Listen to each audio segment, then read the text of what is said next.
kuwa aan kuu quurin nolosha ee doonaya mar walba inay arkaan adigoo burburaya qalbigana uu ku jaban yahay marnaba fursad ha u siirin dadkaasi inay arkaan adigoo madaxaaga hoos u raaricinayo oo nolosha ku dilootay rafaad badanna uu ka muuqdo.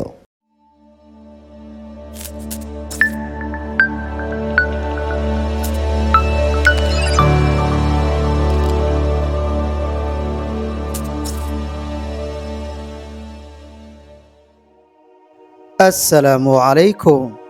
Waxaan ahay Qaasim Maxamed. Ku soo dhawow muuqaal kale.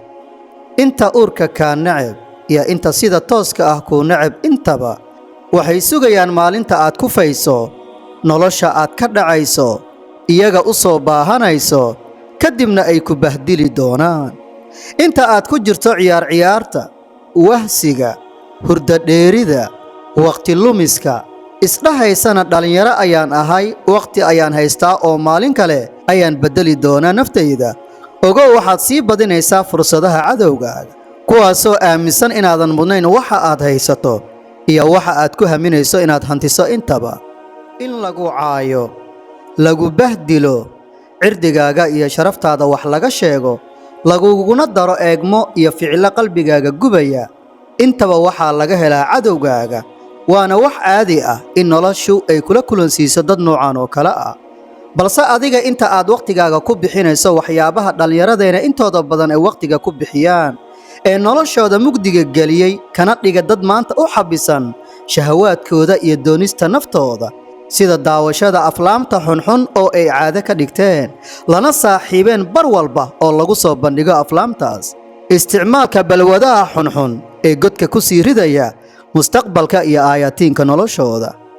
Inta adiguna aad samaynayso wixii aad samayn jirtay weligaaga oo aad ku celceliso maalin walba ha filan isbedel inuu ku yimaado natiijooyinka aad soo saarto ilaa aad beddesho dhaqankaaga wanaajisid xiriirka rabbigaaga edbisid naftaada joojisid waqti lumiska caajiska kana go'did caadooyinka iyo saaxiibada xunxun ee dib kuu sii dhigaya mar walba. waa haddii aad doonayso in aysan rumoobin hadallada qallafsan ay kugu dhahayaan cadowgaaga. adiga daawanaya muuqaalkan ma waxaad go'aansatay inaad rumayso hadalladii qallafsanaa ee yastiinka jeesjeeska iyo bahdilaadda u badnaa ay kugu dhahayeen dadka doonaya inay arkaan adigoo meel cidla ah taagan cayr ah noloshana ku dayrisay si ay kugu maadaystaan? ma waxaad go'aansatay in aadan u dagaalamin u halgamin u dadaalin halka aad jeclaatay inaad nolosha ka gaarto? ma waxaad ilowday ciilka ay kuu qabaan kuwa ku nacab ee mar walba indhaha ku haya xaaladahaaga mar walbana kuu rajeeya inaad gasho nolol midda ugu xun? ma waxaad ilowday jabka iyo niyad xumada ay kuu hayaan kuwa ku nacab ee aan arki karin adigoo farxad la dhoola caddaynaya nolosha u halgamaya ku mashquulsan rumaynta riyooyinkaaga u adkaysanaya duruufaha iyo xaaladaha adag kuna dadaalaya sida aad nolosha meel sare uga soo muuqan lahayd balse taasi beddelkeeda ay jeclaan lahaayeen inay arkaan indhahaaga oo ilmaynaya naftaada oo silcaysa adigoo calaacalaya meel xun fadhi ah ka mashquulay danahaaga waxbarasho shaqo ama dadaal kasta aad u haysay naftaada. cadow sidiisaba waa cadow ha ahaado mid kuu dhow ama mid adiga kaa fog weliba midka ugu xanuunka badan waa midka kuu dhow ee dhalashadu idinka dhaxayso ama ka mid ah dadka naftaada u dhow. qof kasta uu ahaadaba adiga ahow mid aan iloobin heerka hoose ay la doonayaan cadowgiisa oo noqo qof ay ka go'an tahay inuu sare u qaado naftiisa ka taxadiro naftiisa ku kalsoonaado naftiisa waxbaro naftiisa ku mashquula naftiisa waqtiga uga faa'iideeya naftiisa jaalanjigareeya naftiisa edbiya naftiisa una abuura naftiisa habdhaqanno wanaagsan iyo xirfado cusub ilaa cadowgu ay kala garan waayaan inaad tahay qofkii ay ku tilmaamayeen doqonka wax ma isku falaha dayacanaha dad hoos fadhiyaha korma isku qaadaha duruufaysanaha calaacalbadanaha iyo wax kasta oo xun uu cadowga ku tilmaami karo naftaada sharafta leh iyo inaad tahay qof aysan weli si dhab ah u baran intaba waa howl adiga ku sugaysa qabashadeeda. erayada iyo ficilada ay kugu gubayaan cadowgaaga waxaad ka dhigataa shidaal aad ku socodsiinayso naftaada, hurdada kaa toosiya subax walba, kuu diida inaad isdhiibto, niyad jabto, caajisto, dulqaadkana uu kugu yaraado.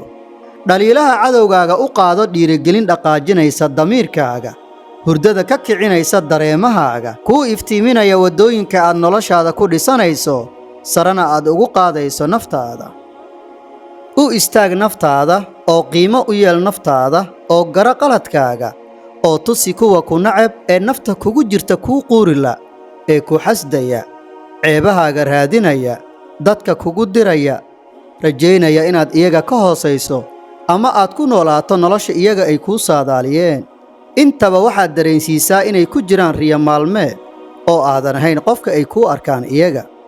diiradda saar oo ha ka daalin wax walba oo naftaada ku soo kordhinaya qiimo iyo faa'iido. ku dhoola cadday cadowgaaga hortiisa, una shaqay si aamusnaan ay ku jirto, ugana naxso guulahaaga, oo ha noqon qof iyaga ku mashquula hadallada iyo ficiladoodana ka jawaaba, oo dareensii in aadan wakhti aad uga jawaabto u hayn waxyaabaha aan mudnayn inaad wakhti ku bixiso. ugu dambe, inta aad leedahay cadow, waxaad tahay qof aan caadi ahayn oo laga heebaysto, guulihiisa la dhibsado, lagana cabsanayo in haddii uu sii wado dadaalka uu ku dhisayo naftiisa, maskaxdiisa iyo maalkiisaba, uu noqon doono mid iyaga ka sara mara, hadhowna ay kor u eegaan. hagaag, inta aan goordhow ku kulmi doonno muuqaalka soo socdana waxaan ku leeyahay, mar walba oo aad aragto cadow iyo xaasidiin kuugu mashquulsan, waxaad dhahdaa alxamdulillaah, sababtoo ah waxay mar walba ku soo xasuusiyaan hadafyadaada. waxaadna sii laba jibbaartaa mar walba ku dadaalidda iyo qurxinta safarkaaga nolole. aad ayaadna ugu mahadsan tahay daawashada muuqaalkan. mahadsanid.